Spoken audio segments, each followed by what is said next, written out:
Huwag kang umiyak.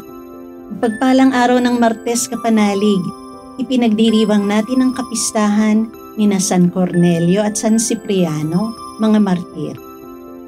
Ito po si Sister Rose Agtarap ng Daughters of St. Paul para sa mabuting balita. Pagnilayan natin ang Ebanghelyo ayon kay San Lucas.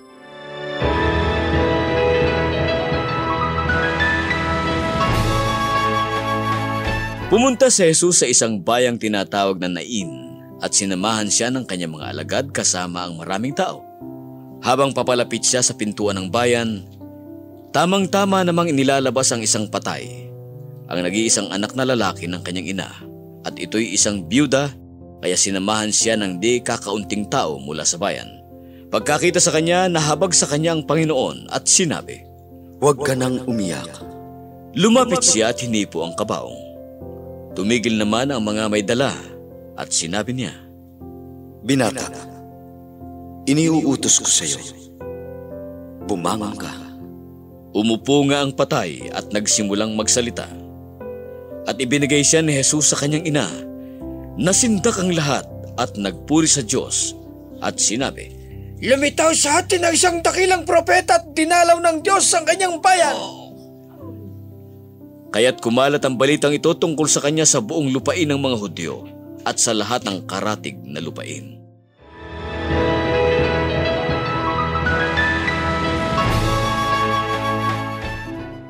Sinong magulang ang hindi iiyak kapag pumanaw ang anak?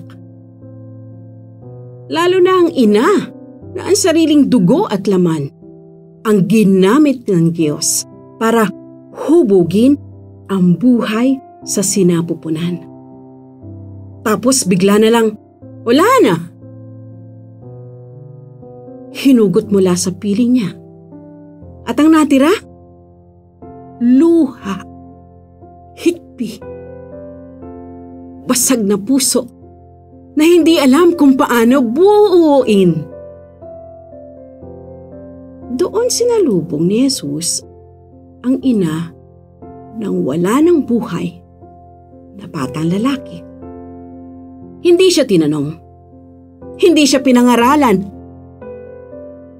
Ang sabi lang niya, "Huwag kang umiyak." Wait, what? Parang iba ang sinasabi sa textbook ng pastoral care. Sabi kasi doon, kung may isang salitang bawal sabihin sa nagdadalamhati, ito yon.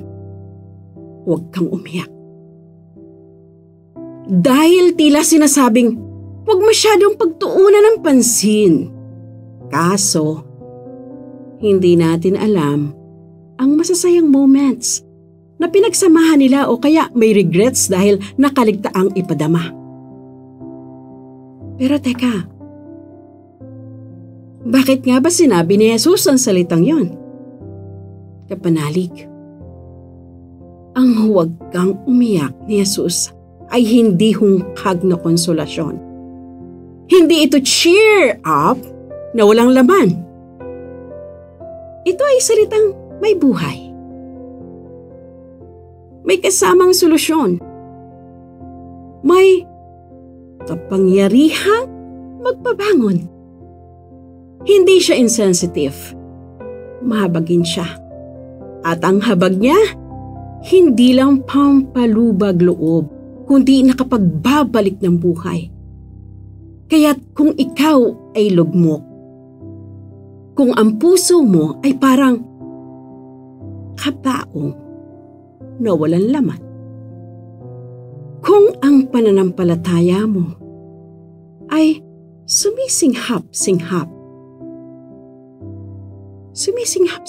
na lang, makinig ka sa Kanya. Huwag kang umiyak.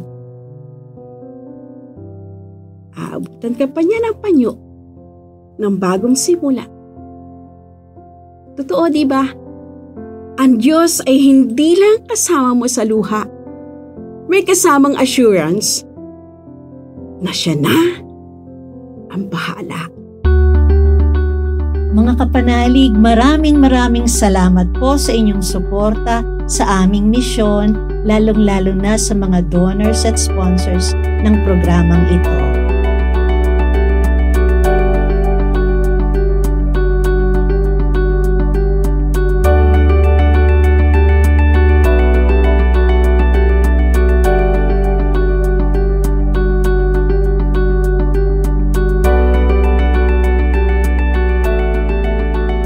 Subscribe, like, share, and follow po lines sa aming social media accounts. Patuloy po kaming humihingi ng inyong tulong upang maipagpatuloy ang programang ito. Maaari po ninyong ipadala ang inyong love offerings at donasyon sa aming donations channels. Makakaasa po kayo na kasamang lagi ang inyong mga intensyon at kahilingan sa aming panalangin araw-araw. Ito pong muli si Sister Rose na nag-aanyaya sa inyong manalangin. Mga Arkanghel San Miguel, San Gabriel at San Rafael, hinihiling namin ang inyong makapangyarihang pamamagitan sa harap ng trono ng Diyos Ama sa langit. Sa inyong panalangin at espiritual na tulong, pangalagaan niyo kami mula sa kapahamakan. Pagaligin kami sa aming mga kahinaan, at ipabatid sa amin ang kalooban ng Diyos para sa aming buhay. Arkanghel San Miguel, San Gabriel at San Rafael, ipanalangin niyo kami. Amen.